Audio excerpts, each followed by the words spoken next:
बातमी नाशिकमधून। नाशिकमध्ये पार पडणारा सिंहस्थ कुंभमेळा चांगलाच वादात सापडला।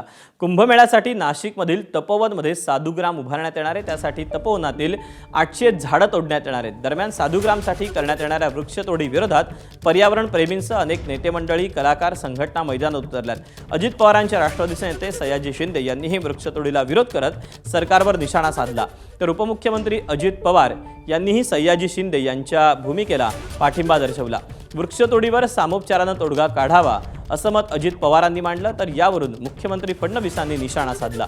कुंभमेळ्यात अडथळे यावेत म्हणून काही राजकारणी पर्यावरणवादी झाल्याची टीका मुख्यमंत्री फडणवीसांनी केली।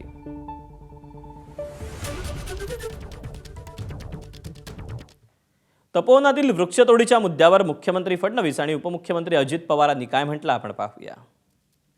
प्रयागराजचा कुंभमेळा ज्या ठिकाणी होतो तिथे 15,000 हेक्टर जागा आहे आणि आपला कुंभमेळा ज्या साधुग्रामला शतकानुशतक होतोय तिथे फक्त 300-350 एकर जागा आहे।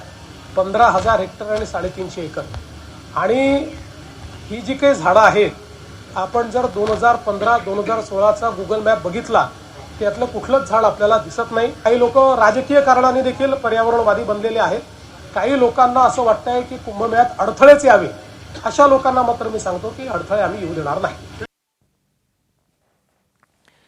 तर उपमुख्यमंत्री अजित पवार म्हणतात की तपोवनातील वृक्षतोडीच्या संदर्भात सामोपचाराने तोडगा काढला पाहिजे।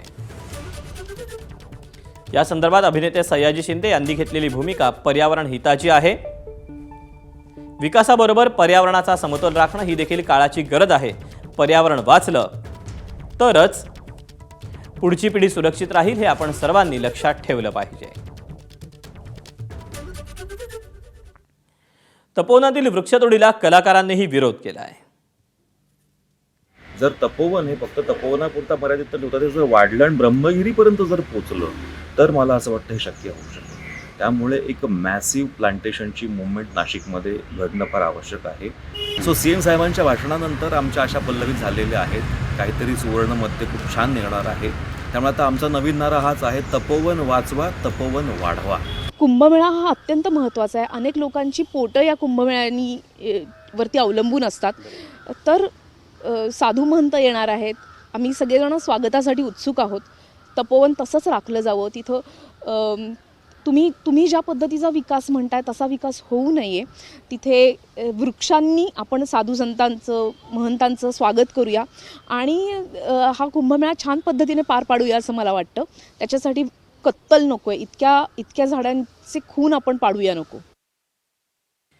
नाशिकमधील साधुग्रामसाठी तपोवनातील 800 झाडं तोडण्यात येणार आहेत। याला सामाजिक संस्था, पर्यावरण प्रेमी, राजकीय पक्ष आणि हिंदू संघटना देखील वृक्षतोडी विरोधात मैदानात उतरल्यात।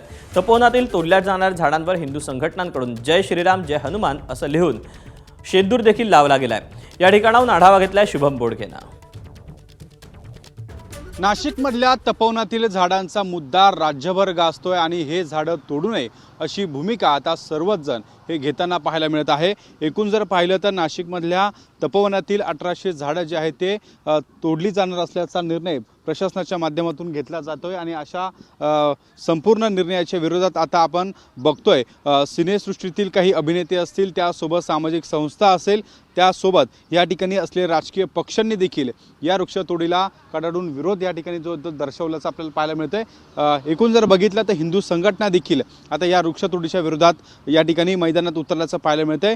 खरं तर झाडांना हिंदू धर्मामध्ये पवित्र असं स्थान आहे आणि त्यामुळे या झाडांची कत्तल करणं म्हणजे हिंदू धर्माच्या विरोधात निर्णय घेणं असा जी भूमिका आहे ती हिंदू संघटनांच्या माध्यमातून घेतली जात आहे। खरं तर साधुग्राम उभारण्यासाठी हे झाडं तोडली जातील असा निर्णय प्रशासन घेत आहे। मात्र साधू महंतांनी देखील या निर्णयाच्या विरोधात जी आहे ती भूमिका घेतल्याचं पाहायला मिळते। आपण जर बघितलं तर मी सध्या ज्या ठिकाणी ही झाडं तोडली जाणार आहे, ज्या झाडांवर मार्किंग केलेलं आहे त्या ठिकाणी आहेत। आपण जर बघितलं तर या प्रत्येक झाडावर आता हिंदू संघटनांच्या कार्यकर्त्यांकडनं जय हनुमान, जय श्रीराम असं लिहिलं गेलेलं आहे। अशा पद्धतीचा शेंदूर लावून या प्रत्येक झाडावर झाड तोडू नये अशा पद्धतीची भूमिका जी आहे ते हिंदू संघटनांच्या माध्यमातून घेतल्याचं आपल्याला एकूणच पाहायला मिळतं। त्यामुळे येणाऱ्या काळामध्ये प्रशासन नेमकं काय निर्णय घेतं हे देखील बघणं तितकंच महत्त्वाचं असणार आहे। कॅमेरामन मयूर बारगेचे शुभम बोडके, ABP माझा, नाशिक।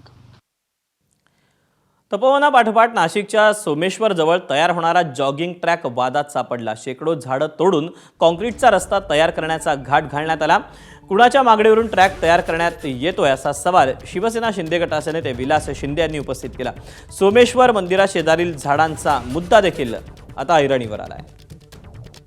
काही चित्र दिसत आहे हे कॉन्क्रिटीकरण होते, खडीकरण टाकलेले आणि या सगळ्या झाडांच्या मुळे चोकअप होऊन जातील आणि कालांतराने हे झाडं सुकून जातील. सुकून झाल्यावर ऑटोमॅटिक ते काढावं लागतील. मग लोक झाडं लावायसाठी प्रयत्न करतोय आपण. इथं मला वाटतं तसं काही गरज नाही आहे किंवा नव्हती आणि असते तर नागरिकांनी कोणी मागणी केली आहे का? मग इथं कोणते ही ट्रस्टची जागा आहे, ट्रस्टनी मागणी केली आहे का किंवा कुठल्या स्थानिक नागरिकांनी मागणी केली आहे का? याचा नेमका पर्पज काय हेच माहीत नाही. आंधळं दळतंय आणि कुत्रं पीठ खाते अशा ती परिस्थिती आहे. एबीपी माझा, उघडा डोळे बघा नीट.